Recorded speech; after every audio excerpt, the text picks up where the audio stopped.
Thank you very much, Your Excellency.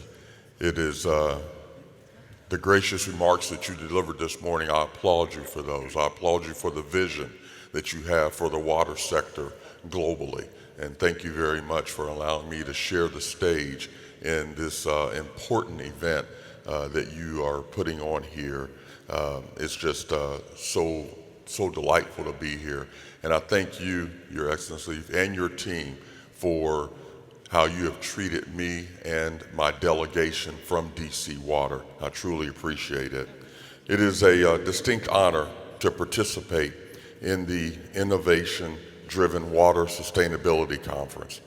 We are here with a spirit of reciprocity, eager to share our experiences and also our expertise, but equally eager to learn from the advancements that you have made globally and the leaders that are in the room. It was our privilege to welcome you to our and your delegation, Your Excellency, to Washington, D.C., and to meet with DC Water when you all were in Washington, D.C. a couple of weeks ago.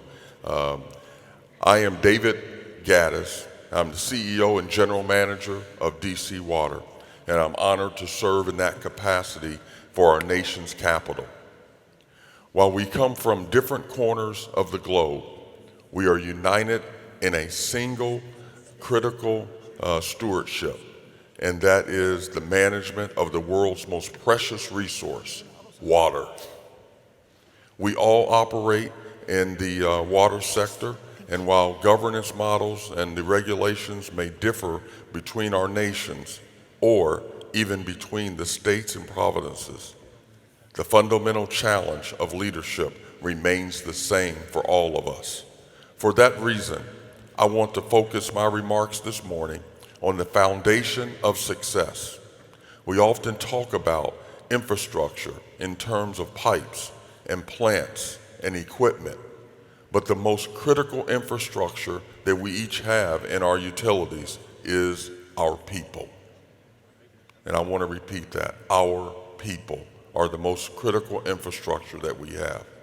When I arrived in Washington, D.C. in May of 2018, I recognized that before we could innovate, before we could look at anything in the future, we had to repair our foundation, and the foundation was the people. The authority needed a new strategic direction because we were facing significant internal hurdles and external hurdles as well. We had to address gender bias, pay disparities within the organization. We had to take a look at fixing the representation at the executive level as well. And perhaps most importantly, we had to close a deficit of trust between leadership and the workforce. We knew that to drive sustainability and also externally and internally that sustainability, we cannot demand excellence from our workforce that feels unheard and also undervalued as well. This realization inspired us to develop our strategic plan, Blueprint 2.0. Our strategic plan is what we live by every single day. Now, many organizations treat strategic plans and their planning as a checklist, something you write on paper, you put on a shelf, and you check it at the end of the year. We took a different approach. We understood that strategy must be tailored to the specific culture needs of the organization.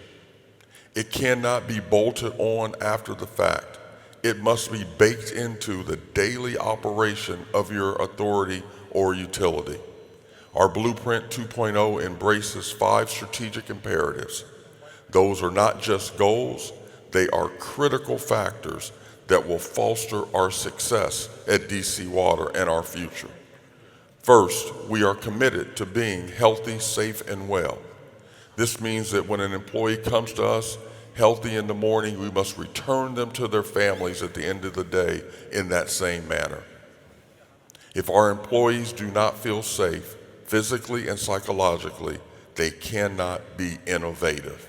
And that's what we're about at this conference, is being innovative. And that's why I've tailored my speech around people. Second, we focused on being reliable. This is the core of our business, delivering high quality water service efficiently. When you turn us on, we must come running. Third, we aimed to be resilient in an era of climate change and cybersecurity threats. We must be able to withstand and recover from those shocks that we have on every day, especially in Washington, D.C., where the weather changes, and across the country as well. Fourth, we are committed to being sustainable. We must protect our environment and our financial wealth for being a long-term organization. And fifth, and last but not least, that is to be equitable. We are committed to being equitable. We made equity a business imperative as we corrected the pay disparities that we had in our organization. We diversified our leadership. We ensured that our internal culture reflected the communities that we serve. Why do I highlight equity along with reliability? Because they are so connected. When we address the culture, when we look at the fixes that we need to make from a pay standpoint and leadership, and then also engage our workforce, we saw our performance metrics increase and improve. Because our people felt safe and well, our safety incidents also went down. Safety is what we're about at DC Water. Because our culture became equitable, trust was returned to the utility. And because trust returned, our team became more resilient and reliable in the face of crisis. And that included when floods occurred, or also when a pandemic hit our nation and our nation's capital.